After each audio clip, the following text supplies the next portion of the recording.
is the Fox D Streaming Network. Register to come on our channel at foxdnetwork.com.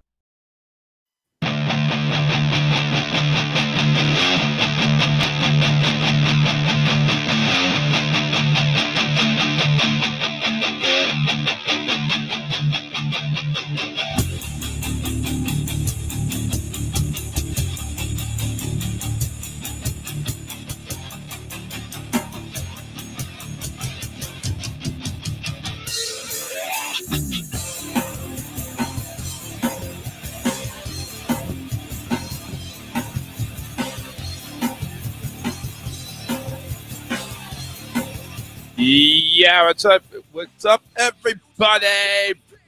Time to bring the pain of week number 3 into your living room.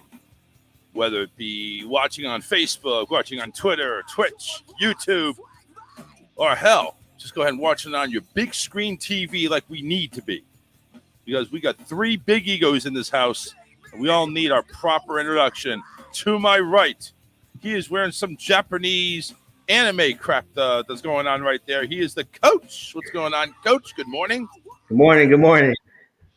Down at the bottom, he is being anti-Chicago Bear today because he says it's laundry day. We all know the difference. He does not want to jinx Justin Fields on his first start, but it is Mike down at the bottom. What's up, Mike? Good morning. Bro, chilling, bro. It's a new era today. Very excited about it. The Fields jersey will be ready by 12. All right, make sure it's put it because listen, I don't dry my jerseys. I make sure they hang dry. So I'm not sure if you're gonna wear yours sopping wet or what, but I got it hanging already. Okay. So that's what you mean by it was just chilling. Yeah. Okay, I got you. Put it on the shower curtain. Call it a good day. All right. Well, gentlemen, we've survived the first couple of weeks, even though one of these weeks is kind of extra because it's a 17 game season. But survived the first couple of weeks, except for 7 teams, and we'll get to that later.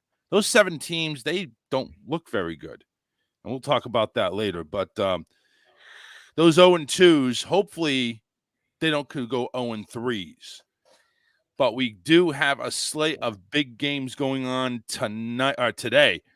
One of them happening in Cleveland where Justin Fields will make his first start thanks to Andy going ahead and chubbing out a bone. It's the Browns and Bears in Cleveland. We also have the Kansas City Chiefs who got shocked by the Titans. They're at 1-1. They're at home. Ravens. Uh-oh, wait a minute. You want to jump in, coach? No, I said it's Ravens, not the Titans. Oh, excuse me, the Ravens. Excuse me. That's right, the Ravens. And they're going to go ahead and try to get bounced back against the Chargers at home. We got the Patriots playing at home against the Saints. Jameis Winston. Which Winston are we going to see? The one that threw 5 touchdowns or the one that threw multiple interceptions? We got Tyler Heineke trying to prove himself in Buffalo. That's going to be a tough one. Both teams 1-1. They're trying to go ahead and get their groove on. That's right. And in L.A., Tom Brady goes up and faces a stout Rams defense. Both teams 2-0. Somebody's moving on to 3-0. Unless it's a stupid tie, but that's beside the point. And Dak Prescott returns back to Dallas to face the Eagles and Justin Hurts.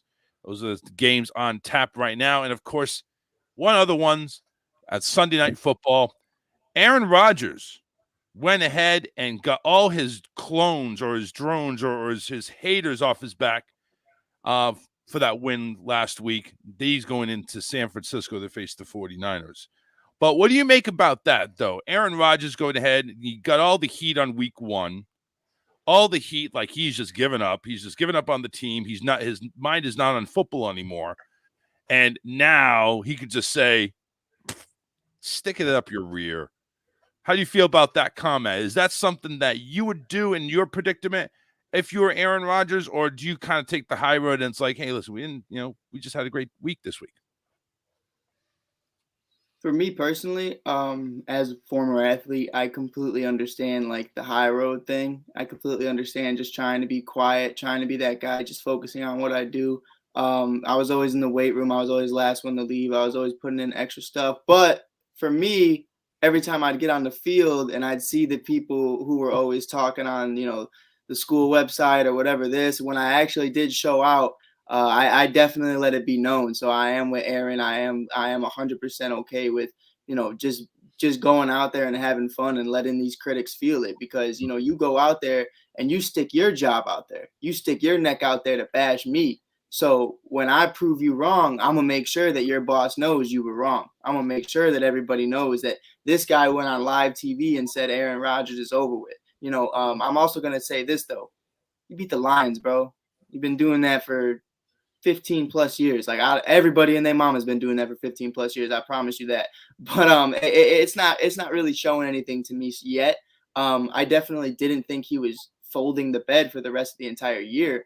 But I definitely think there are going to be games like that where Aaron looks amazing, and there's going to be games like that where Aaron just kind of looks a little lousy. And then I think that comes to the point at the end of the day where he's showing you, at least in my eyes, as if I was in his situation, I'd give you weeks where I'm showing you what we could be, and then I'm showing you weeks what you're going to be once I leave.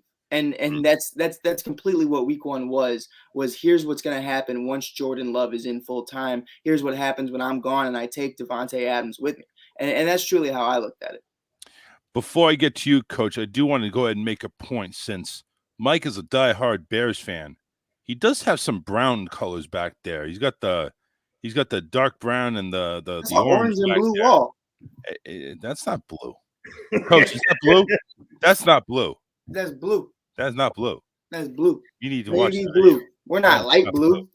We're not the Rams. Those are Cleveland brown colors. I'm sorry. Basically, just telling you what I see.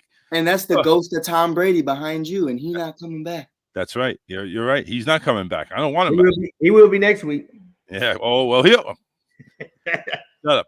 I will be on the show. I just won't be hosting, but I will be on the show to give my take on that. Coach, you're in charge of Aaron Rodgers. You're the head coach of the Green Bay Packers. Do you like what he did? I mean, that's Aaron Rodgers. He got the right to say what he wants. He's got a proven track record, so he can say what he wants. It's not. I mean, honestly, truthfully, not who really. They just pretty much hyped it up to say that, just to have something to talk about for week 2, exactly. Week 3. So it's like, we're gonna talk about this. At least give us something to talk about. Because I mean, if you really think about it, it's really the teams that are supposed to win are winning. You got a few surprises. So he's fine. I mean, like I told you, like I said it from, like I've been saying it, that first game was a preseason game for them. One thing about it is, though, about the Packers, it's not the offense. That defense is trash. They're getting up a lot of points. It's not Aaron Rodgers. Aaron Rodgers is going to do him, but they can't stop anybody. Unless it's the Lions, which everybody can apparently stop. I mean, but you think about it, it was a good game. Like, it was. They were down at half. Yeah, so it wasn't like that the line they just blew the Lions out. Is that defense has to be able to stop somebody. So it's not, to me, it's not really Aaron Rodgers. Man, I just think if Aaron Rodgers is gone, now they got that money to spend money on the defense and the offense. Mm-hmm. Right. So ain't that how it always goes too? It is. The old school you used to be at completely upgrades after you graduate. Oh my God. It's crazy, bro. It's crazy. They're gonna do crazy things with that roster the second he's gone.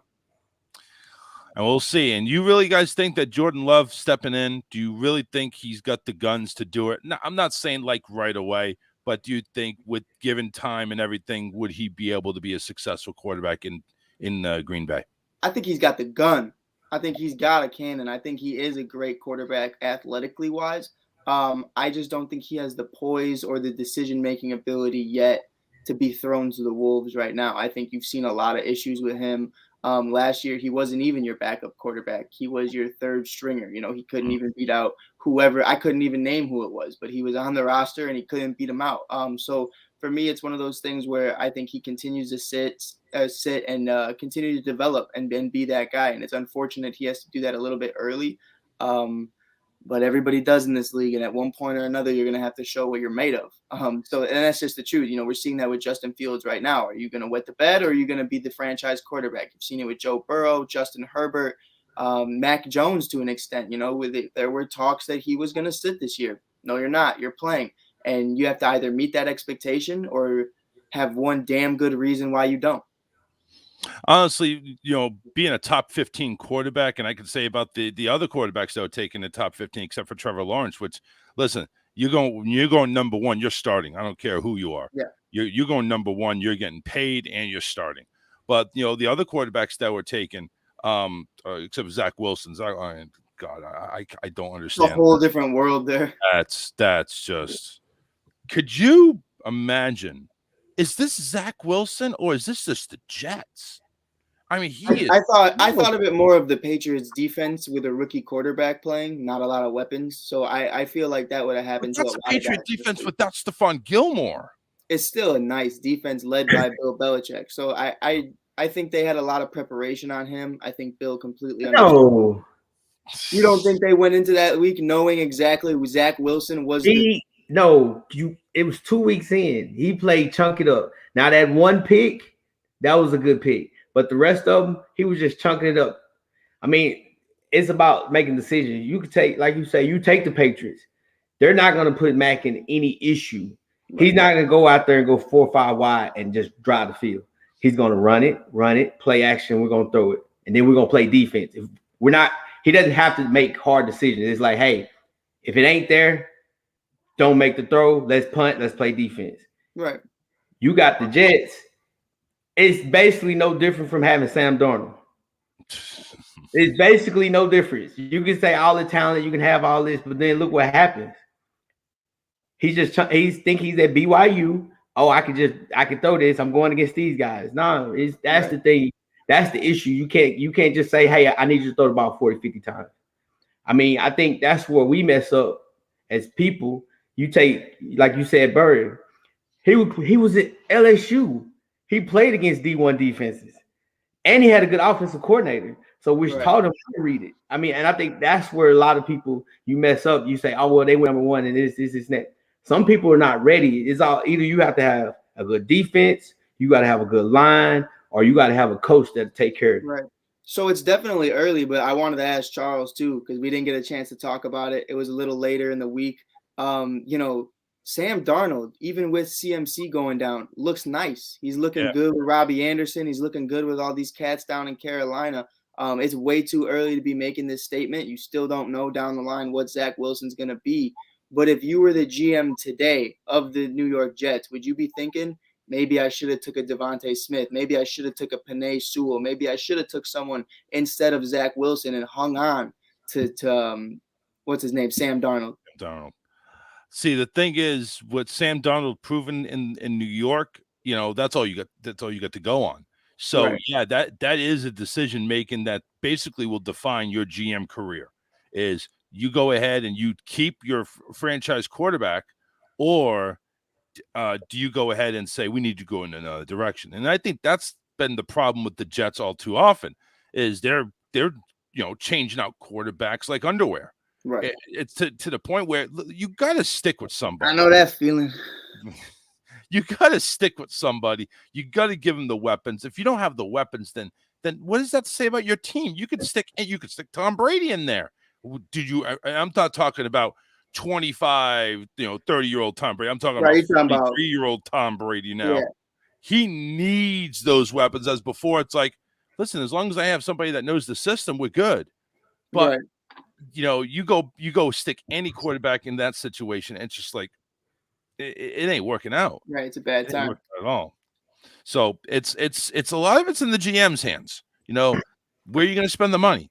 Because listen, you take whatever salary cap you have, you got to make decisions. Who's going to get the money? Who's going to be this all-star player that is going to demand top dollar? And can you fill the rest of the slots with the money you have with decent personnel? Doesn't have to be all-star personnel, decent. Right. And I think that's where the Jets are. The Jets have not had decent personnel in a long-ass time. Even with Le'Veon Bell was trash because their offensive line was trash.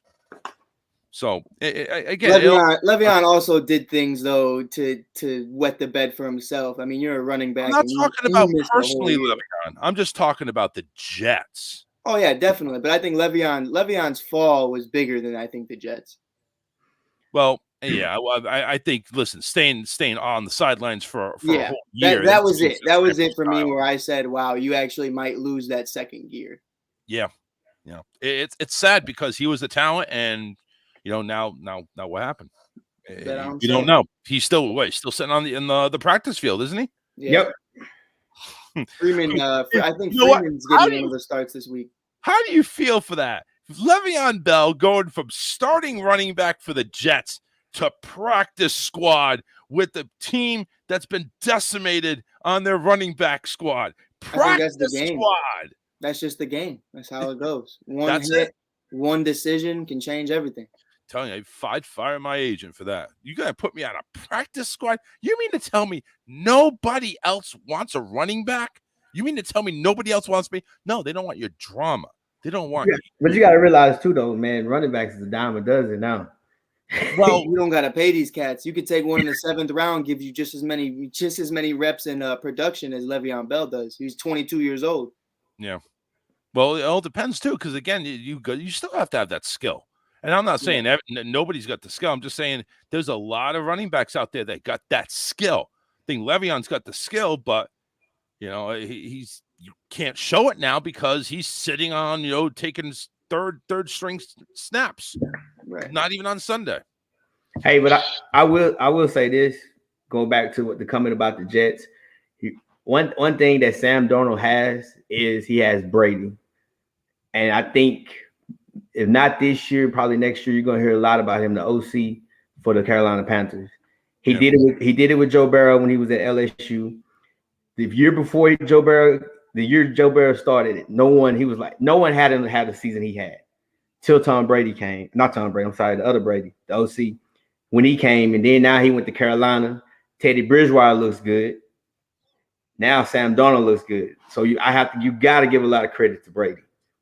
Let's talk about that too, because listen, like you mentioned, after the first couple of weeks, there's some surprises on the opposite ends of the coin. There's some surprises at 0-2. There's some surprises at 2-0, like the Raiders at 2-0. I didn't see the Raiders being 2-0 or the Broncos. Both those teams in the West, both of them ahead of the Chiefs. Who saw this coming? I actually saw the Broncos, but the Raiders really surprised me. Yeah. Coach, what do you think? Raiders or Broncos? Is there one more that's a surprise, or did you see that coming? Well, I saw the Broncos because they got Teddy. One thing about Teddy, he's not gonna throw picks. You hear me say it all the time, and I'm gonna keep saying it. Teddy check down. He gonna check you down. He's gonna throw it away. He makes smart decisions. Which, if you look at the Broncos, you see how they draft, and every year they draft, they're more of a defensive sound. So they go defense. Coach is a defensive guy. So he's pretty much, hey, offense, give me 14. Let me try to stop you. Now, the Raiders, I didn't think they were going to have a pass rush like they having right now. So I have to give them a lot of credit because I couldn't name one person on that defensive front. So now, but they had some good pickups from other teams, free agents. Like I said, the ends they're rushing. They can only rush 4 now, which is good. When you only can rush 4, drop people in coverage. That causes a lot of problems. So out of the teams that are undefeated, there are 7. Carolina 3-0. Everybody else is 2-0. Cardinals, Broncos, Raiders, Rams, 49ers, and Bucks.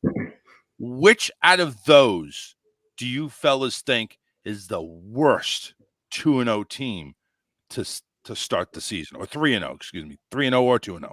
Undefeated. I would have to say Broncos right now, just based off the fact that you just saw an injury with Chubb and you just saw things going on that defense. There's a couple injury bugs going around. So depth-wise, I don't know where they're really going to be at. I think it's going to be very interesting to see how that pans out, especially if Chubb does miss some time.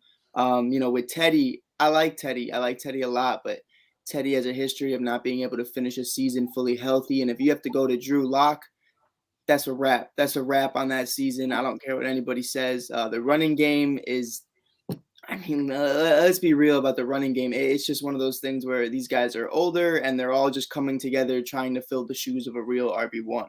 So Jerry Judy's out, he's injured for a while. So I definitely think if you were to look at it from that perspective, with Vic Fangio being as defensive heavy as he is, I definitely say the Broncos, but it's not by far. No, so it's pretty close. Yeah, Coach, what do you think? Who's the worst undefeated team at this time? I got two. I'm gonna say the Raiders and I'm gonna say the Cardinals. One thing Coach. Whoa, I gotta yeah. So why do you let me put it, why Cardinals?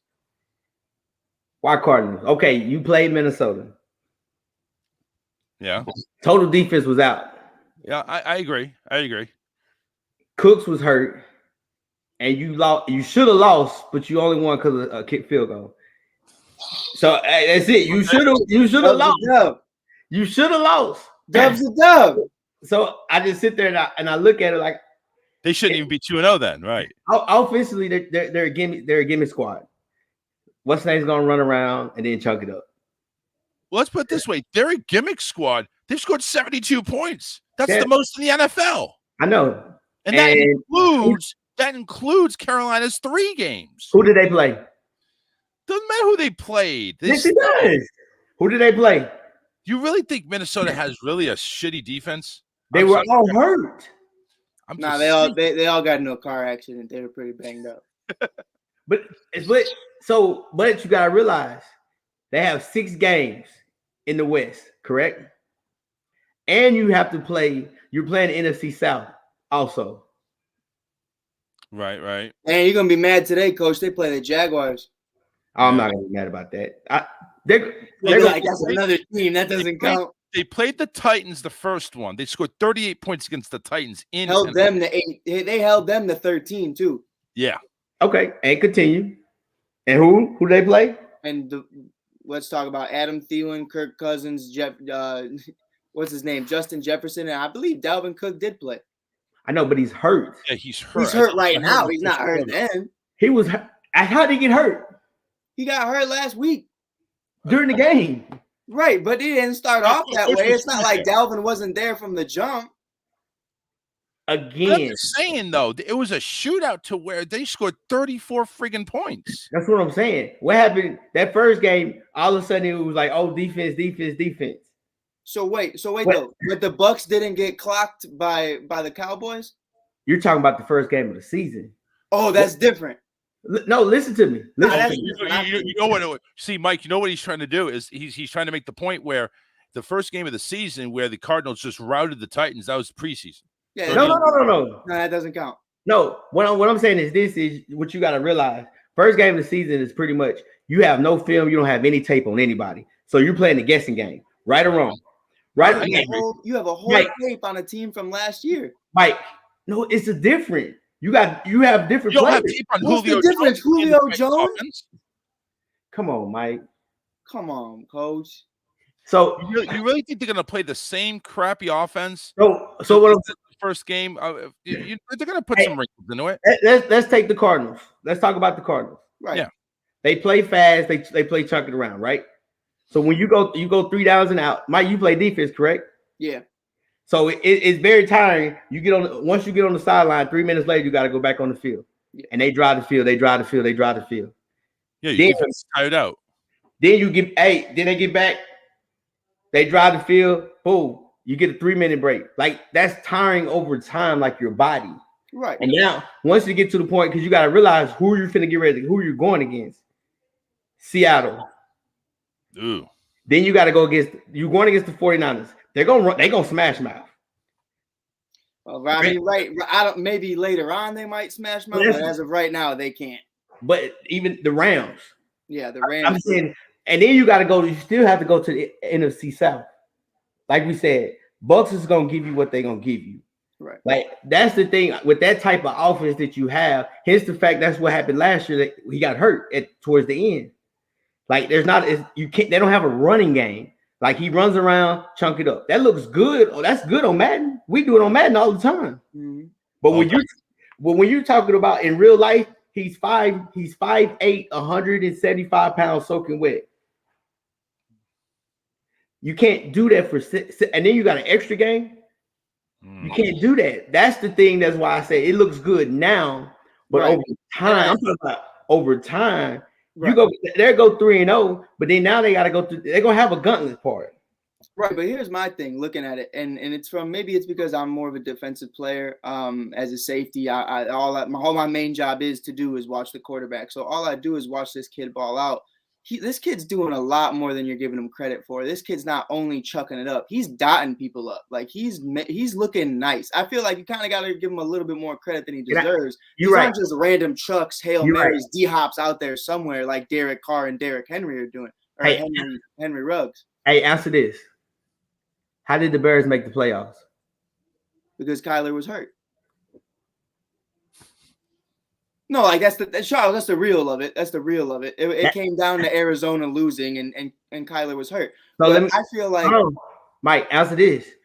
What type of offense like that wins the Super Bowl? Rams. No, they ran the ball. They had Marshall Faulk. They threw it.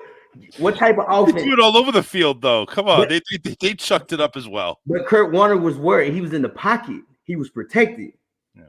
Well, listen, it's a different ball game. You could go ahead. You can roll out of the pocket and still chuck it up. Here's my thing, though, and I want your take on it, Coach. It's one of those things where we haven't seen a guy like Lamar win a Super Bowl yet. We haven't seen a guy like Kyler win a Super Bowl yet. But we saw Russ do it.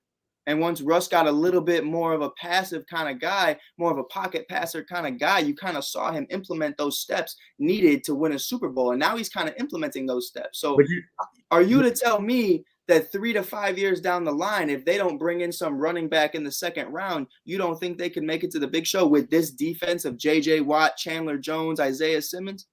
That's not the offensive style. Yeah. He was at Texas Tech. He chunks it up. How do you think what you see Pat Mahomes doing is the exact same thing he did at Texas Tech? If you looked at when he coached at Texas Tech, the scores was 56-40 something. Right. The style of offense that he runs. I'm not saying Kyler Murray is good. Kyler Murray won 4 state championships in the state of Texas in 6A football. He did his thing at Oklahoma. I'm not taking to say he's not a great athlete. Right. What I'm saying is you can't just run around and just chunk it up. Like when you say a running game, there's not one. When you use Russell Wilson, he had Lynch. When you had Lynch in the backfield, he's carrying. Early on, he really didn't. He did. When they went entire career. What was the argument in the Super Bowl? They should have handed to Marshawn Lynch, right or wrong. Right, yep, right. But here's my thing. I'm telling you, even in the beginning of Russell's career, Marshawn wasn't always there. So what I'm saying is they can definitely down the line implement an offense and switch it up. I mean, this is an NFL coach we're talking about. We're not talking about a guy who doesn't know what he's doing. And to still say he's just chucking it up. No, bro. Like he's dotting guys up. Okay, let me rephrase my words. Not chunking it up. You're running a round. You're not really sitting in the pocket. You don't have a legit run game. There's no run game. Right. Number one. He is the run game. Hey, he's the run game. You're 5'7", 5'8", 180 pounds, maybe. Going against grown men running around. You're making it sound like it's some guy playing Little League football versus like adults. It's not that. It's not. It's the offense. I'll tell you this though. I'll tell you right or wrong, really quick. Is it not that 5'8" kid right now making grown men that are 6'4" look bad? Of course. Exactly. So what's the argument? No comparison in that. Why isn't he getting picked off 6 times a game? Hey, here's my argument. You ready for my argument? Blood. I don't care. Here's my argument. My argument is this. Can you do it 19 games? Right, but here's the thing. Let's worry about the regular season. If you were to look into the future right now, there's a good probability if you look at the past that Aaron Rodgers is probably going to break his collarbone this year because we've seen that 5 or more seasons throughout his career. So for me to go out there and say, oh, Kyler's going to get hurt because he got hurt last year on a cheap shot that was horrible. I mean, it was one of those things where I'm looking at it like this. Coach, if you really truly feel that way, that's one thing. But there's nothing to base off it right now that Kyler is injured and he's going to get injured again. Wait. So hold on a second. So you're talking, Coach, about can he stay consistent for the entire regular season? Are you talking about injury or production-wise? What I'm saying is this. With the offense that they run, Offense, even if he stay healthy, the offense that you run, you're in shootouts. You're gonna be in straight shootouts, regardless. He's got the defense to go in a shootout. Yeah. No. Yes. No. Chandler Jones didn't have 5 sacks in week 1. What did he do last week? JJ Watt's not an all-pro. Isaiah Simmons is the top pick. Stop. JJ Watts is. Come on, man. Come on, man. Really think that Don't live off. Is there any team? Wait. Is there any team whatsoever that you see consistent players in each week besides Brady or some of these big names? No, you see different receivers break out for 150-yard games, 3 touchdowns, and the next week they go and they get shut down for maybe only 2 or 3 attempts because everybody is going ahead and making adjustments. Now, the question is, you said, can he keep it up for a full season? Well, the question is the offensive coordinator going to be able to adjust when the defense adjusts? Right. I think the thing about, look, I'm gonna say it again. When you look at their offense, you look at what it is. You don't have an established running game. You have to in the NFL. You have to be able to run the ball. He has to be able to touch it. You said about Dak, he can't throw it 50, 60 times a game. Can't. You said that. I don't think that's a good scenario for that. But what's the difference is when you say Dak with his 3 receivers that he has can't throw it 50, 60 times a game, but then now you say, oh, Kyler Murray can do it. Kyler Murray's like, I'm just saying. I think Charles' point was more of Dak's coming off a huge season-ending ankle injury, and then he had shoulder issues 2 weeks prior to that game, and in the first game back in over a year, you had him throw it 60 times. I think that was Charles' point, whereas, we've seen that Kyler Murray was ready to go a week later. He just didn't get the opportunity to. What is Dallas's main MO on offense? Is their line. And what happens when you have a good line and a good back? You get a lot of rushing attempts, a lot of rushing yards. It wasn't there against the Bucs. I don't know if the Bucs just had a game planned or what, but yeah, he cannot do it 60 times a game because he needs that running game. He does need it. His arm will get tired out. And defenses will go ahead and adjust. And I don't know about you, Coach. I know you don't believe in it, but I do feel like, Edmonds and James Conner, they're not going to be productive the entire year, but there are going to be games where they show out. They definitely are. I think those two are not. That he can go ahead and be explosive. Right. They are not bad backs. Yeah. I'm not saying they're not bad backs. No, I understand. You're saying I'm saying the scheme that you have, right, because it doesn't involve them. But see, how many games have you watched with Texas Tech? Texas Tech, bro. I ain't going. Thank you. And again, how many running backs have we talked about coming out of Texas Tech? Right, but what I'm trying to tell you is I've watched football. Let Coach make this point because we kind of been talking to. But we talked about it coming out of Texas Tech. We talked about receivers. We talked about quarterbacks. Right. That's it. Why? Because he's a chunk it up. He's a thrower guy. He's a vertical guy. Look, I'm just saying with the offense that you're running, it's not a offense that you can sit there and say, hey, we could go 3 rounds deep in the playoffs. Right. No, yeah, definitely. Hey, let me ask you guys a question. What's Marshall University known for? Receivers and quarterbacks. Really? Because there's only one person I know that made any history with being from Marshall. That's Randy Moss. Yeah, it's not much. You can pick a diamond in the rough anywhere. Right. If they see the talent, and it's like, okay, fine. I know a lot of it has to do, and I'm not a college guy. I'll be 100% up there. But I know a lot of it is these big name schools going against each other where you're basically playing NFL caliber styles. Right. And I know that's where a lot of people pick from.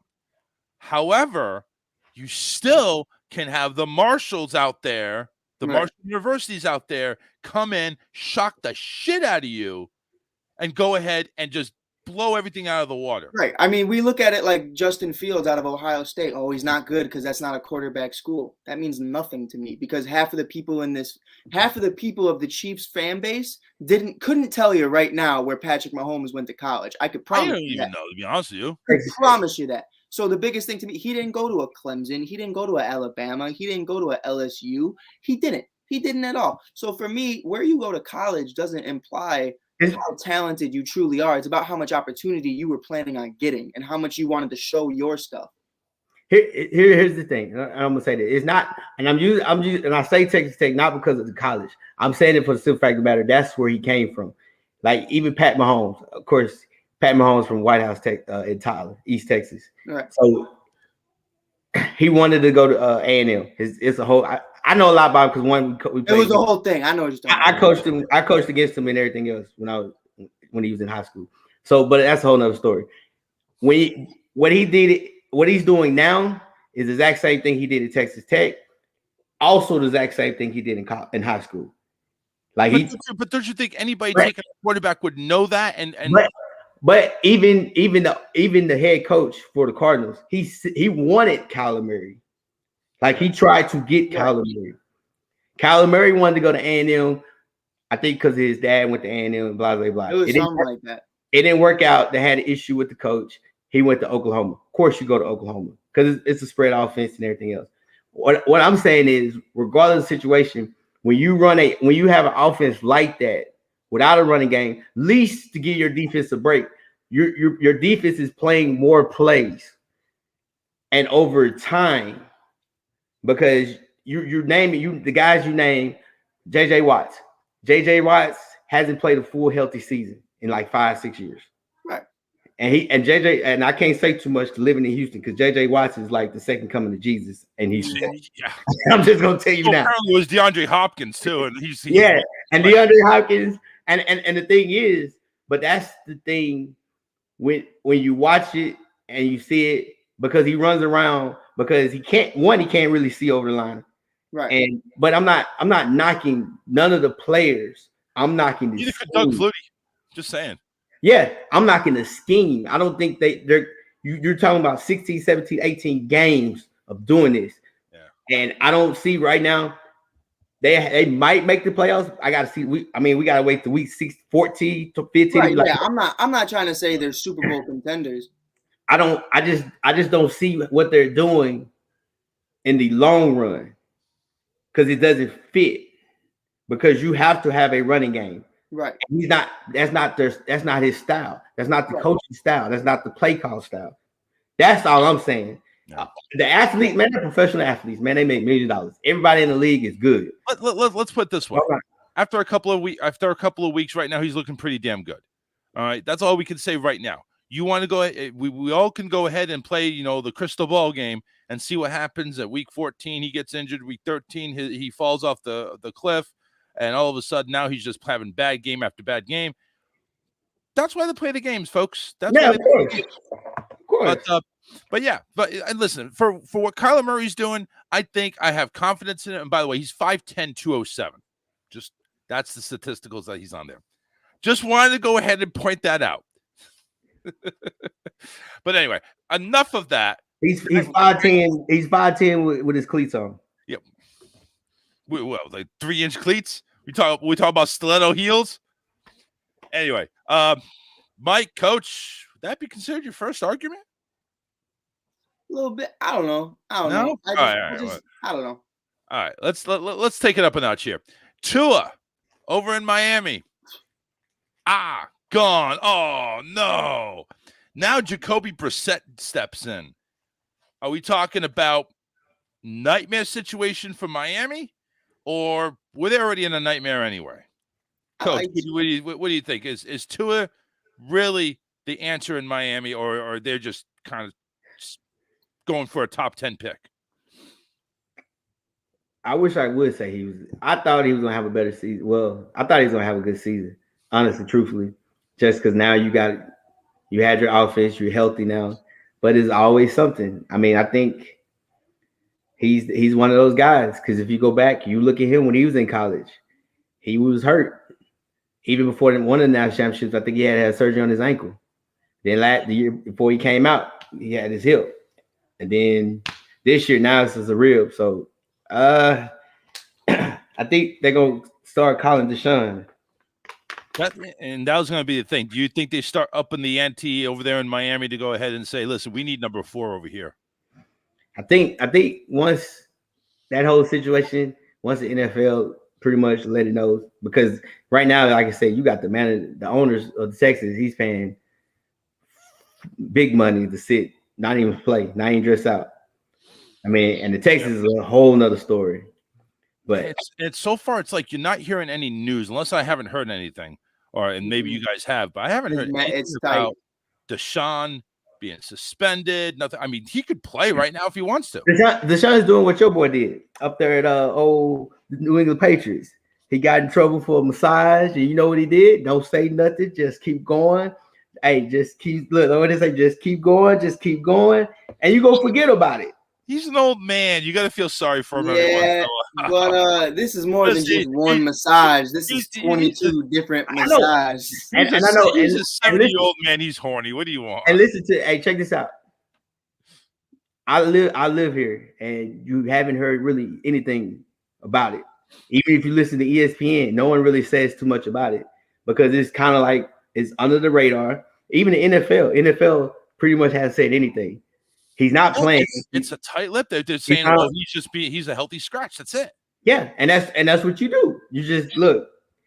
Hey, stay healthy. Week 6, week 7. All right, look, all these quarterbacks getting hurt. We're gonna throw some out. See what happens. They're not gonna. They're already getting hurt. But Mike, go ahead.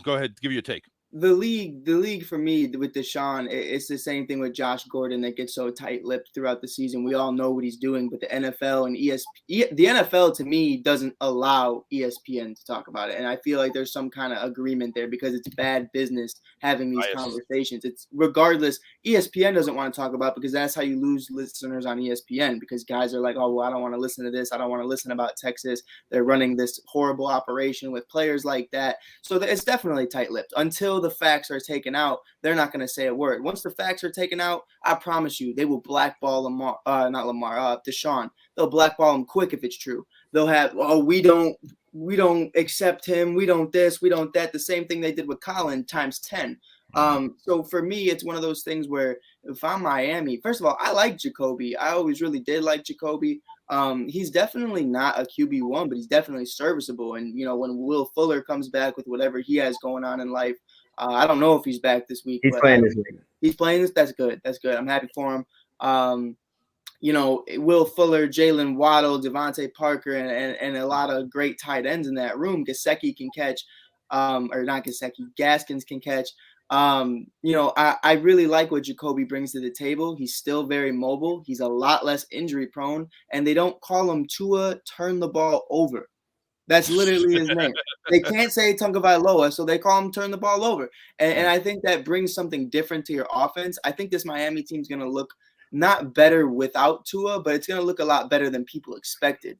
So I definitely do think that the trade talks are on with Tua because it's not that he's a bust. It's just that there's a lot of baggage that comes with Tua. And I feel like you need the perfect opportunity with the perfect offensive line, kind of like that Cowboys O-line back in the day in the early, what was it, like 2016, 2015, back when that O-line was top tier. You kind of need that kind of protection for a guy like Tua. Tua can take you there. Like Tua is a great player if he develops.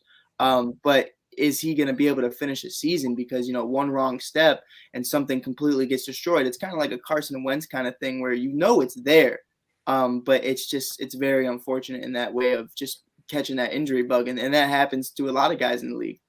Well, Miami already took him knowing, hey, listen, you had problems with your hip. We're still taking you. And, it's one of those things where it's like, well, I'm the GM. I'm going to go ahead and make this decision. Yeah, it was a boneheaded decision because there were a lot of available top prospects out there. And I felt like, for me, and I kind of want your guys' take too, I really feel like with if you're trying to make a franchise run, like a New England Patriots, a Kansas City Chiefs type of run, unless you're lucky like the Bucs where, even the Bucs, you have to get all your pieces kind of together for if you have a young franchise before you bring in that QB1. So they really didn't need to take Tua that year. They didn't need to take a QB that year. They weren't at that time or place to where they did. They could have took one in this year's draft, and I would have been completely understanding of it. You know what I mean? Like they could have taken a wide receiver in Tua's year and taken Justin Fields this year, and it would have made sense. But to them, I think they rushed it and they felt like, oh, Tua's the second coming of so-and-so and he's an Alabama quarterback, so we have to do it. I didn't feel like they needed to take Tua. I feel like if Tua was taken later in a different round, I feel like it's a totally different conversation right now. You want to know what I think real quick before you go, Coach? Want to know what I think? is I over here take a look at the history of the NFL. I have not seen one major Southpaw quarterback succeed. Right. Just saying. Go ahead, Coach. It doesn't happen. I mean, I think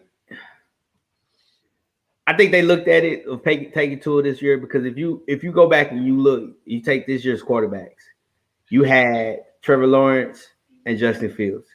You really didn't have Mac Jones as a top 15 pick. Right. If you're looking at it from a couple years ago, like you didn't have these guys at that level. So right. I think they looked at it as, hey, let's get a quarterback now, but let's look at all these receivers that's getting ready to come out. There's a lot of good receivers came out this past draft. Right. So I think that's what they kind of lived on and did that, But to your point, like I said, I think the biggest issue with Tua is he just can't stay healthy. He's injury prone. He's done it like I said, he did it 2 years in Alabama. He was semi-hurt last year, and he's hurt now. That's a consistent. Yep. I don't know if his diet. I don't know if he needs to strengthen, drink more milk. I don't know. You got to figure it out. And then you bring Alex Guerrero in there from the Brady camp and have him eat some avocados. He'll be fine. Same thing goes on with TJ Watt. Just signed a massive deal over in Pittsburgh. Groin, downgrade to out, not playing today. Does this impact the Steelers defensively, or do you think they'll be okay? No, I think it's a big problem. I think that's a big problem. Go ahead, Mike, elaborate. I think, and I'm not saying it's a bad defense. It's not by any means. They were a top defense in last year's, season. But to me, they lost a lot of guys due to free agency. They lost a lot more guys than people account for. And now to lose TJ for a week, it's very concerning to me. Season wise, we just had this conversation, Coach. I think I'm allowed to say it because you were allowed to say it, so I should be. Looking at the whole season, can TJ remain healthy? Can he overcome this injury, or will it be prolonged and will it be stretched out to groin injuries? Don't play. Like, I'll tell you straight up. Like, I thought I rehabbed for 6 weeks throughout a baseball season once, where I was like, okay, cool. Like, I think I'm good. Went out in the outfield, made a great grab. When I came down, you feel that wind go down your leg, and you're like, oh, like, okay, that's back. And we're doing this now. And you have to do the whole thing all over again. It's one wrong movement and mind you, I'm like 160. TJ's a big boy. TJ's a big boy. I'm like 160. TJ's big. That can definitely re-aggravate very quickly. So for me, it's one of those things where I'm looking at it like, can you remain healthy? You are the face of this franchise. Big Ben, to me, has lost that title with the way he's playing. He's more about the door than the face of your franchise. So to me, it's TJ Watt or Najee Harris, whichever way you want to look at it on either coin. But it's definitely a concern moving forward. Yeah. Coach, what do you think? Most so concerned about? It's not really. They're playing Cincinnati, so it's not just. I wouldn't say it's just TJ. If I would have known, I didn't know that half the secondary was out also. Right. So that I think that's one of the biggest things. TJ, I kind of understand how he got hurt, because definitely he didn't do anything. He didn't do anything during training camp. Kind of set out majority of the time. He didn't participate in preseason games, and then now you're trying to turn it back on without really preparing your body for this. I mean that's one of the biggest issues. That's the way it goes. And that's the way, like you said. Yes and no. It's hard to say because, like I said, if the secondary is least there, then now they can be more efficient on defense. Right. If the secondary is not, like Joe Hayden's out, that's your starting corner. So now that second receiver, or however you try to scheme it, he has more time, plus with no pass rush. So you got to have one or the other. Either you got to have a secondary, or you got to have a pass rush. And then with the Steelers, I think they're still trying to figure out offensively. They're still, some of them might still believe in being over the old 3 or 4 years ago being to what now they got to make adjustments offensively to help the defense. Hey, we got to run the ball a little bit more. Let's play a little more screen passes and everything else. So, I mean, again, they're facing Cincinnati this week, and it seems like it's only because he was questionable. So I guess he could have played if everything went okay. So I'm assuming he's just coming back next week. But they're playing Cincinnati this week. So I don't see any big hurdles that they have to go through this time, unless Cincinnati just throws it out of the water. And again, that's why they play the games. You never know. Let's bring it on. Mike, this is your subject here. Justin Fields, week 1 starter. Andy Dalton went ahead and got injured. Fields is in, and we kind of talked about it a little bit before the show. What is your take on Fields getting in here? He's going to be at least the quarterback for the next few weeks. Right. What is your take on here? I said it my first show on here. I said Dalton won't last by week 3. And I said that just because of the schedule. And I knew Aaron Donald and them would get to him at some point. I knew this Bengals defense, they're not, to playing the Steelers today, they're not good, but they're scrappy. These guys will hit you. They'll hit you dirty. They'll hit you under the belt. Like, these guys, they get down like that. Like, I've watched them for a couple seasons now, and I have realized that. I did expect this would be the game that Andy got injured. It happened a week earlier. But with Justin coming in, like, Justin, we're with you, bro. We understand that. We understand what's going on with you. You are dealt it a hard hand right now. Like, it's Myles Garrett, Denzel Ward, Duplett, and all these other cats on that defense that are already established. They already have chemistry. They already gel very well. So it's definitely going to be a dogfight. But to me, you don't have to be great. You don't have to chuck over 300, 400 yards. You don't have to have 5 tutties. You don't have to you can just do your thing, because the fact of the matter is Odell is more than likely going to be a decoy. And I might eat those words saying that, but going into it from a football perspective, and I think coach can agree, if I was a head coach and I'm going into this week, I see Odell as more of a decoy than he really is a huge threat, because you don't want to put too much pressure on him and re-aggravate something that's already going down after an ACL injury, especially if he's in his 30s now. Definitely wouldn't mess with that. So do just enough. Be that guy. You have the Lions next week, so if you crap the bed, you definitely have next week to recover and look great. So there's always that. There's always that. You can always have an Aaron Rodgers segment where you crap the bed week 1 and then week 2 you look astounding. And we will take that for what it is. I think this is a new era regardless. At the end of the day, I'm excited for it. The biggest thing for me, it's not on Justin Fields today. Justin Fields does not have the most pressure to win this game. It's Matt Nagy. You said the playbook is fully open. So I better see more than Allen Robinson running 10-yard screen passes, 10-yard routes, and just completely fumbling the bag on what once was that 2018 offense. So I need to see more of that. I need to see this playbook opened up, and I need to see better plays. If you look at it, the best plays of Justin Fields so far have been his own plays. These aren't Matt Nagy designed run plays. This is Justin Fields escaping the pocket, waiting for guys to run back, and he chucks that. Ooh, I almost said something I shouldn't have on TV. So let me ask you this, Mike. You don't see there's a lot of pressure on Justin Fields right now? It's more on the head coach. Without a doubt. Do you think these next few games, though, with that being said, do you think this is going to define Matt Nagy's career at Chicago? Without a doubt. And we talked about it earlier. We talked about Texas with Patrick Mahomes. You've had a system and a year with Patrick Mahomes. You've had Nick Foles, Mitch Trubisky, Andy Dalton, and now Justin Fields and a few other cats in between. So Let me ask you this, Charles, real quick. Have you seen it from what you've seen from the Bears and just from Matt Nagy's offense throughout the years? Have you seen any difference between those offenses with all those different types of quarterbacks? No. You really don't. It's the same Not really. thing. I'm not sure how that was a question. You answered it, but I agree. Exactly. And that's the thing. It's bread and butter. It's very plain. It's a bagel with no cream cheese. It really is.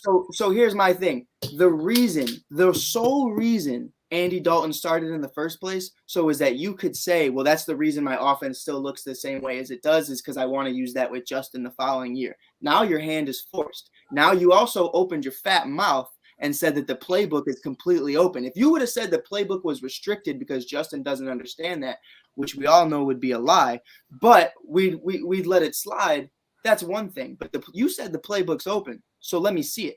You have Allen Robinson, you have Jimmy Graham, Darnell Mooney, Cole Kmet, David Montgomery, Justin Fields. Let's see it. It's there. It's there. All the pieces are there. You're right. Let's just see what he does. Coach. So if I don't see it against the Lions, especially, you're done, bro. You're fired by week 9.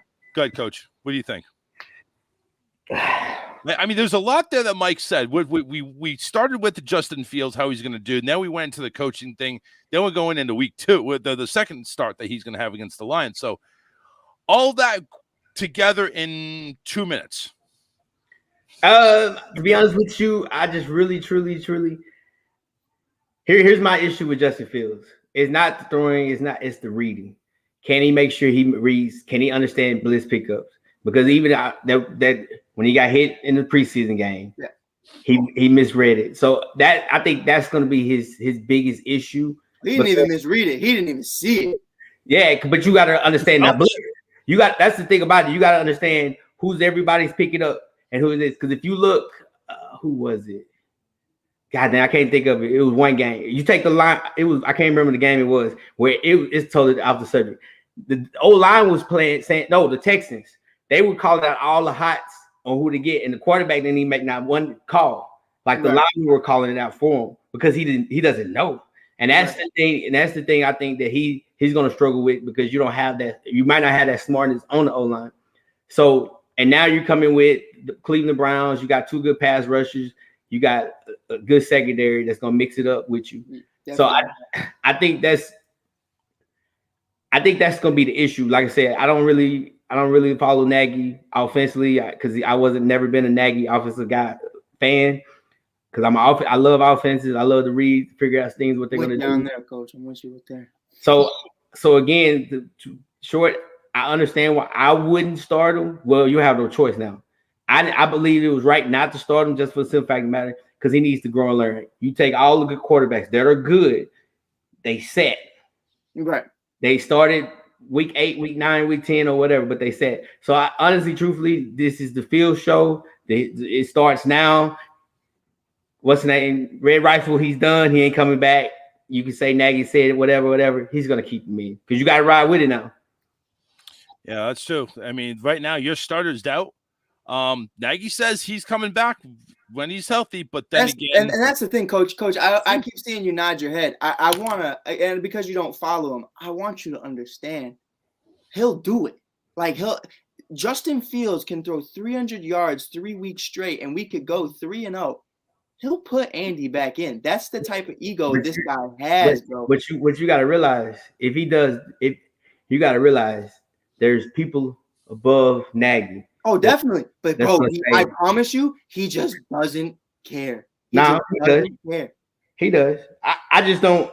I think, like I said, I think it's too early. I always thought it was too early. When we used to have this argument all the time, I think I was like on that one because he doesn't have everything to protect him.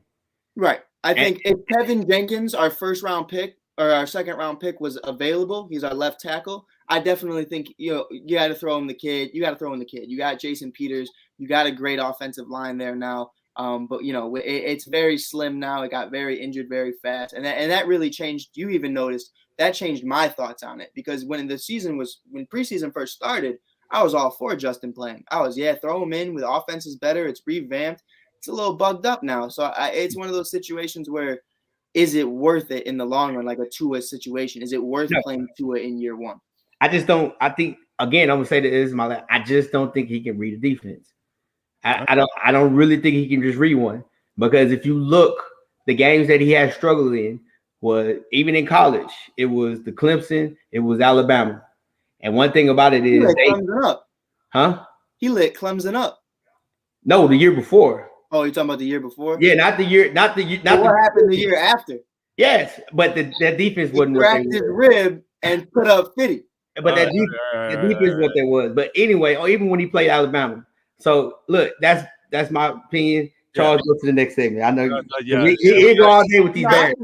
This is gonna get worse than last week. We're gonna go to like one. If he'll go all day with the Bears. So come on, Charles. Next. Anyway, okay. So they're facing Cleveland, which is no joke of a defense. And you're right. If he doesn't read defense as well, he may have another helmet or two knocked off his head.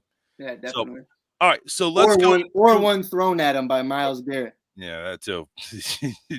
Let's go right into Would You Rather because it is a short segment on Would You Rather. I'm going to go ahead and give you guys two options. That's all I came up with, which, you know what? We're already at 11 o'clock right now, so we got 30 minutes to do everything now. So, all right, guys, would you rather? There's two free agents out there that are getting a lot of attention. Richard Sherman and Josh Gordon.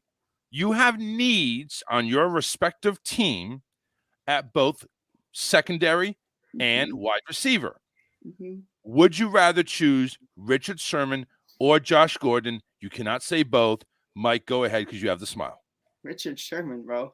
Richard, I don't care what Richard did, like it was not throughout his entire career that we've seen these issues. And, if we're talking about my team specifically, I would rather have the secondary fixed up than bring in someone like Josh Gordon, who will play 2 weeks to have 300 yards passing or receiving and then be out the rest of the season because he decided to do cocaine after a win.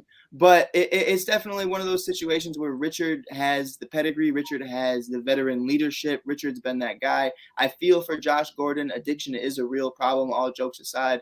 But he's just not reliable at the end of the day. Coach, what do you think? Sherman or Gordon? Man, we gotta go Sherman. They both got their demons right now. But one thing, Sherman has won Super Bowls. He's played in Super Bowls. So at least if I know, depending on my team, if I don't have a secondary leader, he can at least come in and at least lead and teach, prepare, teach them how to watch film, teach them how to study. So I think that's the biggest thing, more than anything, that Richard brings to the table. Right. All right. And the things Josh might be teaching your wide receivers might not be what you want your wide receivers to be. Yeah. Which nose do I stick the straw up? All right.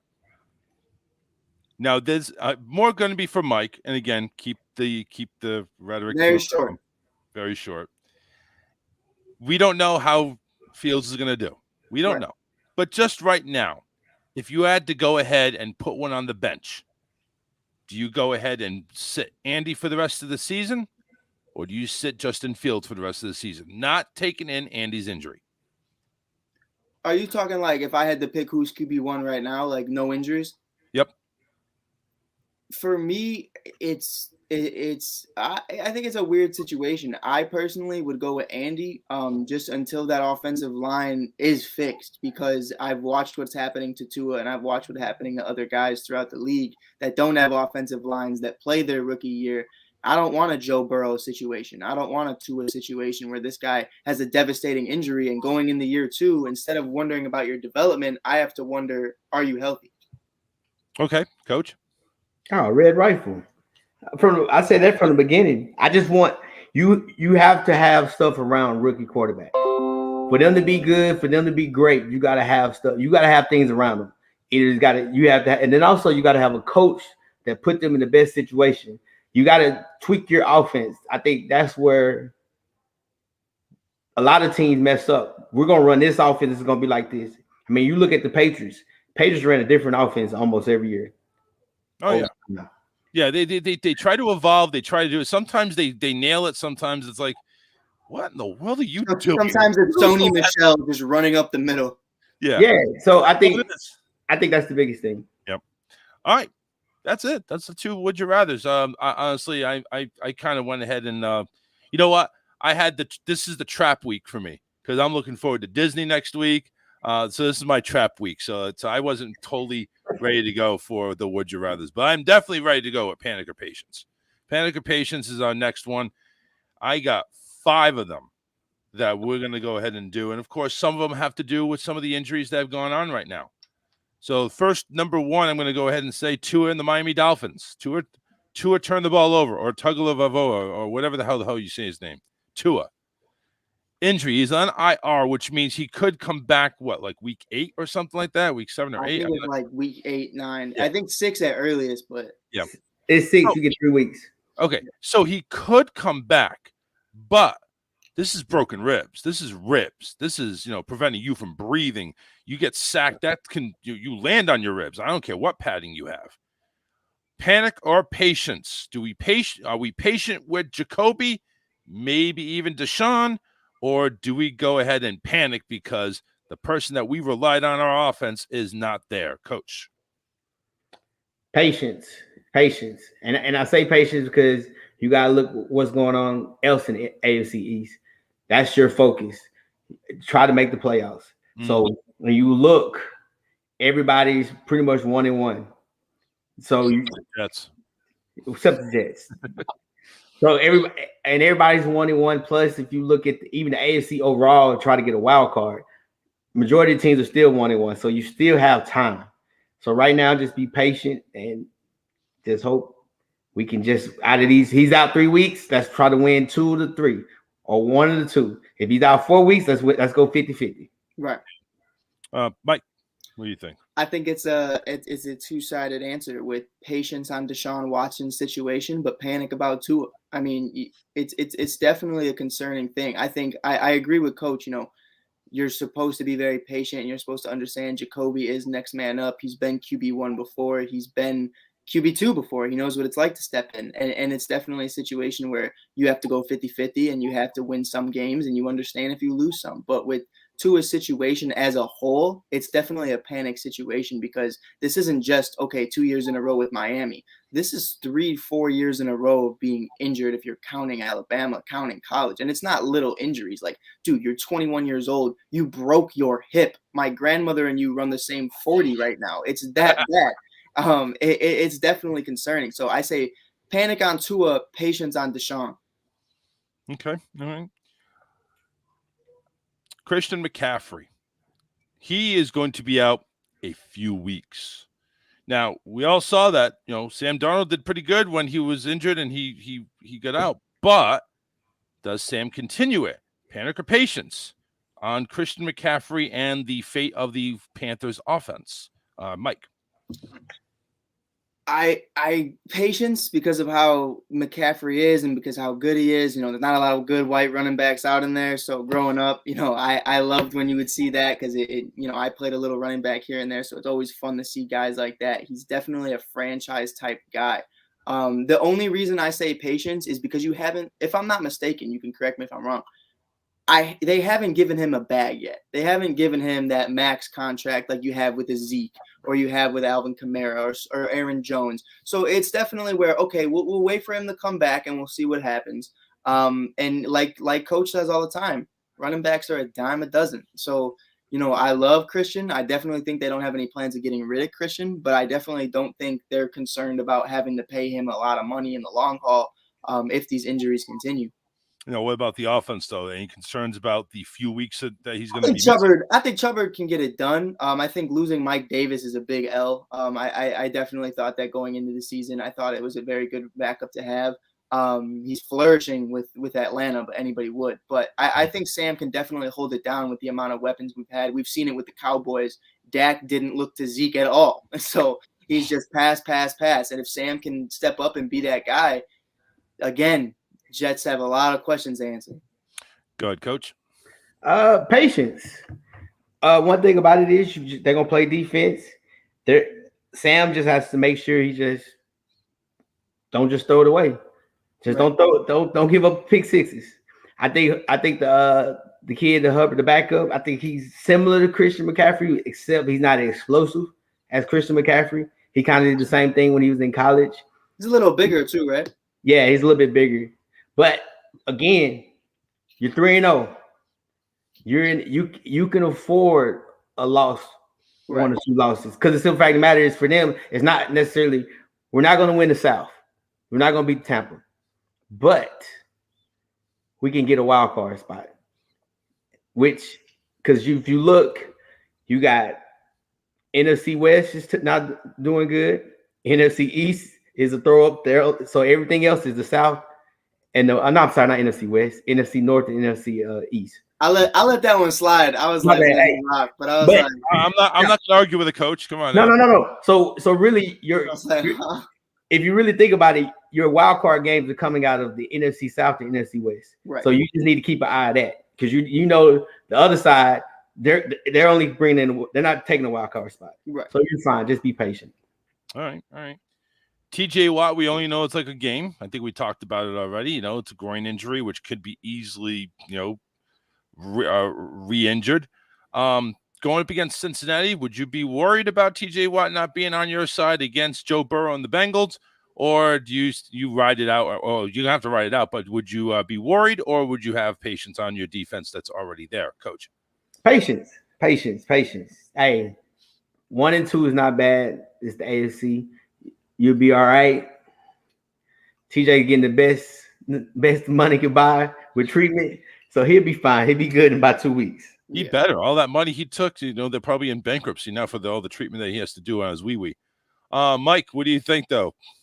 Wow. But it was definitely one of those things where, you know, I like this Bengals offense. I think in the next few years they are going to be top notch. You know, Boyd, Higgins, you know, Chase, Mixon stepping up a lot. We got Joe. But do you think Burrow gets a few extra seconds now that TJ's on the bench? I definitely think he does. But the point of me saying that about them developing and in a few years being serious was because I don't think they're quite there yet. I think this Steelers defense is still very, very, very experienced. Together, playing together, these guys are still new on the Bengals side of things. So I say patience. I think, you know, TJ being gone definitely is a big issue, but it's next man mentality at the end of the day. And I think with Mike Tomlin coaching, the adjustments are going to be made, and Joe Burrow's still going to be running for his life at the end of the day, regardless of who's on that defense. Okay. All right. 0-2 teams. This is kind of a collective, a kind of a collected patience or panic. You got the Colts, Lions, Falcons, Jags, Vikings, Giants, and Jets, excuse me. Out of those 0-2 teams, who should panic? All of them except the Colts. All of them except the Colts. So you say Colts should have patience. Yes. All right. Yeah, and I said it because go ahead. you're 0-2, but you're in what? You got the Texans 0-3. You have Jaguars 1-2. Huh? 1-2. Texans are 1-2. Remember they won 1-2. They beat the Jaguars. Yeah. Texans 1-2. Jaguars 0-3. You have Tennessee 1-1. So you're fine. You're fine. Now the rest of them, you have a lot of issues. You got quarterback issues. You got coaching issues. Everybody else is necessarily. You might as well say all of them patient. Jaguars, let's just get ready for the draft. That's it. The majority of Falcons, you know what? We are where we are. Let's just get ready for the draft. Are the Jags trying to go for a 2 straight number 1 picks? They don't have a choice. You got to wouldn't hate it. Yeah, it's true. Wouldn't hate it. You're right. Mike, what do you think? Out of those teams, Colts, Lions, Falcons, Jags, Vikings, Giants, and Jets, who should have patience and who should be panicking? I think, you know, I wanted to go into this saying that the Colts should be the only ones to panic. Only because you paid Carson. You know, you ever since Andrew Luck went down, you've been looking for that replacement, and you kind of paid you have Carson paying a lot of money to be injured. So that's definitely a conversation to be had. But I think that defense is good. That O-line is good. Pascal looks amazing. And when Hilton comes back, I'm very excited for that. You know, you got Jonathan Taylor. I like them. My biggest panic right now is the Vikings. You have Justin Jefferson. You have Dalvin Cook injured again. You know, you have Adam Thielen. You have a pretty decent defense. It's not great, but it's decent. Your problem is Kirk Cousins and this window of opportunity with Aaron Rodgers leaving and Justin Fields, you know, trying to groom himself and the Lions being the Lions. You know, you have this opportunity to where going into next year, you could potentially take this division with this offense that you have. The problem is Kirk Cousins. The problem is Kirk Cousins getting it done at the end of the day. And you have a very good conversation to have right now about where you want to go moving forward with this year. Are you tanking for a quarterback of the future? Are you rocking with Keelan Mond? Or are you just going to stick with Kirk the next few years and wait for this team to just leave or just age? What do you think of the Vikings possibly trying to go ahead into the market for Deshaun? No. I don't. First of all, I don't think they have the cap space for that. And secondly, I don't really think they have the amount of offers that, you know, the Dolphins would have. The Dolphins have a lot of picks. The Dolphins have a lot of picks to offer. So I think at the end of the day, that's what it comes down to. Even the Eagles too. All right. Last but not least, another injury, Andy Dalton. This is actually panic patience for Matt Nagy. Panic or patience? Do we go ahead? Because now that my experienced quarterback, who I was going to rely on to go ahead and start, is down, do I panic with Justin Fields, or am I giving him patience and he's going to pull out? He's going to pull up the nose of the sinking plane. Mike, you're on deck. Coach, you're first.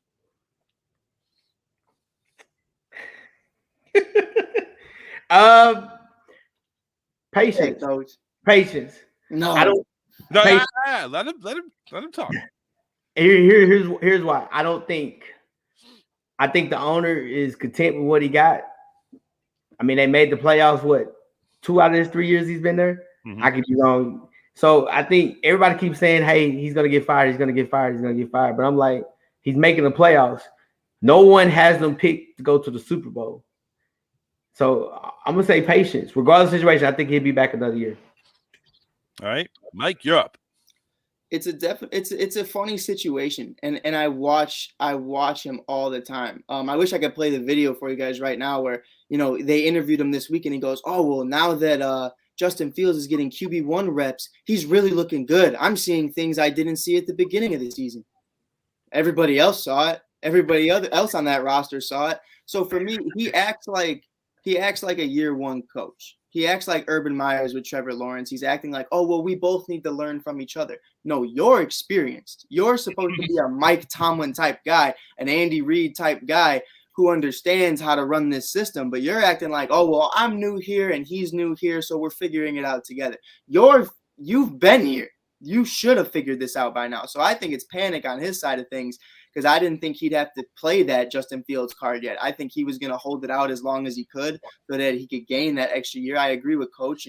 Our ownership is very poor with decision-making with George McCaskey, but we love Virginia, but George is Jesus. But it's definitely a conversation that he had that, the hand has been dealt, and you either got to pick up those cards or you got to lay it down and walk away from the table. And at the end of the day, if you don't fold down a royal flush at least once this season, and I don't see that top tier offense we used to see for that, 8 to 10 game stretch in 2018, I definitely think it's a concern, and I definitely think he's freaking out. Yeah. Nah.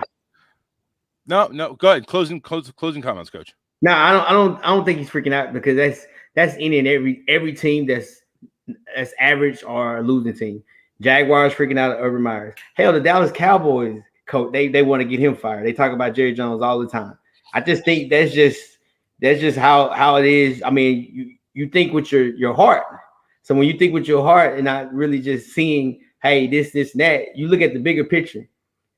He's made the playoffs 2 out of 3 years. Right. Why though? What coaches have done that? I think just Giants will take him. Right.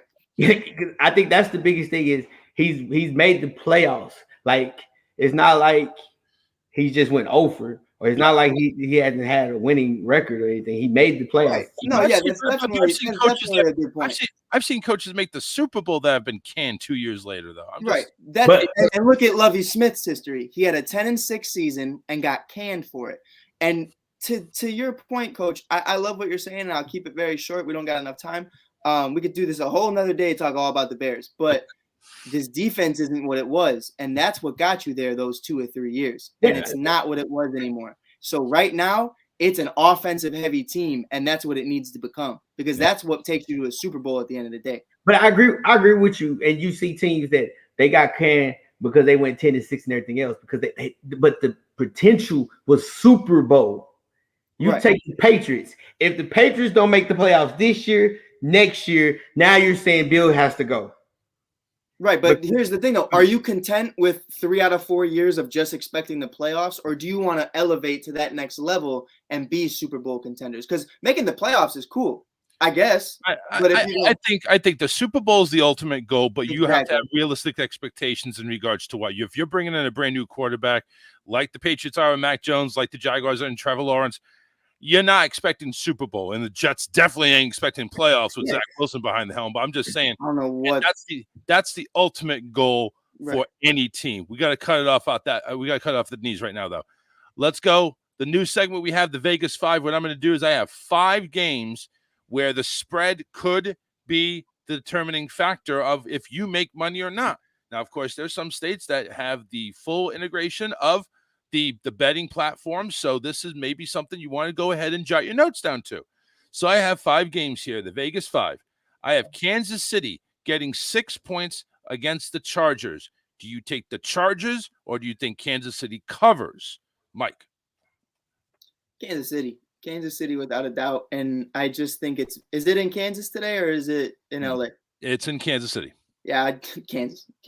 Just because of what happened with Lamar, I think Patrick Mahomes is going to go out today and show out. All right, Coach. Kansas. Same way. It's going to be a shootout. if you look at it, they're gonna correct their issues. So Kansas, They're going to win more than 6.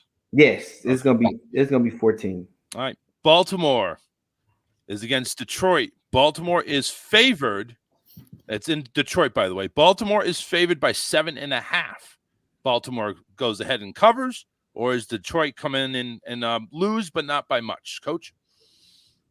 I'm gonna say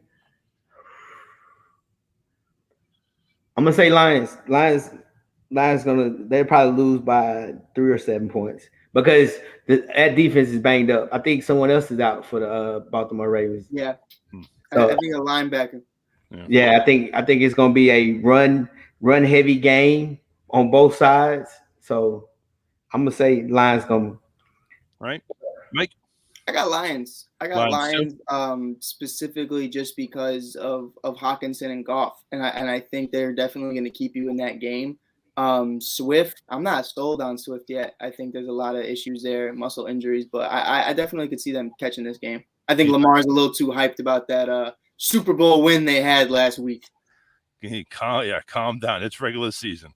And I got one, Steelers. I got one. Yeah, talk to Coach. It's only 2 games in. You don't talk any playoffs yet. Denver against the Jets, but Denver is favored by 10. Do the Jets go ahead and go? I think we can skip this one. I think we can skip this one. You guys think both Denver? I think Denver. I don't even think we have to by more than 10. Yes, Denver by definitely. I'd put as much money as you possibly could. 21 points. Okay. Arizona and Jacksonville. Arizona's favored by 7.5. Do you say Arizona blowing them out, or is Jacksonville keep it close? This is in Jacksonville. Now you go 14. Arizona by 14? Yep. All right. Mike? I got to agree with Coach. Yeah. This next one's going to be tough for Mike. Cleveland, favored by 7 at home against Chicago. Does Cleveland cover, or is Chicago pull an upset? I'd bet on Chicago. If you're actually trying to make money. If you want to take that bet and have that wild card, Landry's out, Baker's banged up.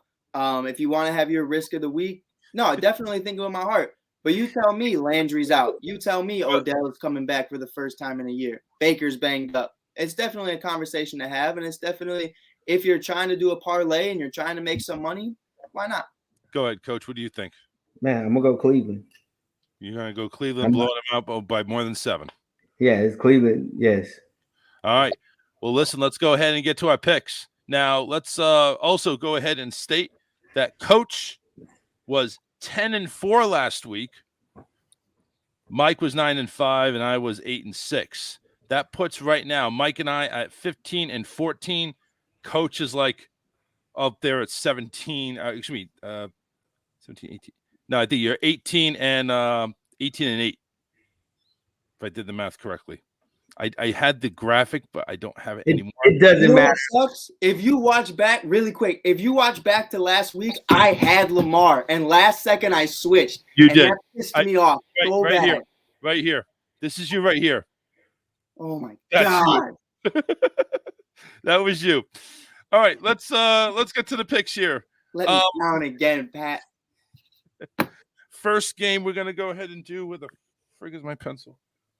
On pen. Damn it. All right, here we go. All right. First game. Indianapolis in Tennessee to take on the Titans. I'm gonna say Tennessee. I have Tennessee as well. Tennessee for both of you guys. Okay. Next one we have is the Atlanta Garbage versus the New York Packers. Both teams 0-2. Both teams have in New York. I say the Giants. Yeah, dude, I was so confused what you were just talking about. But I was like, I thought about Freddie, but no, I got the Giants. Yeah, Giants. Were they playing in New York? They're playing in New York. Yes. ATL, shouty. Even in New York. Kansas City and the Chargers in KC. Yeah, I'm going to go ahead and say KC on this one. Kansas City. You let me down last week, Patty. I'm gonna go Kansas City. I'm gonna need that dub. Yeah. Pittsburgh and Cincinnati. We know about TJ Watt not playing. Does Cincinnati step it up? I say no.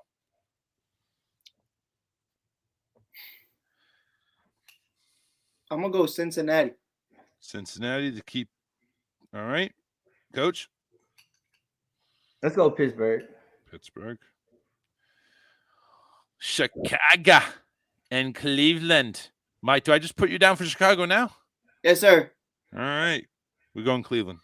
Dog pound. Dog pound. Let's go. Stand up.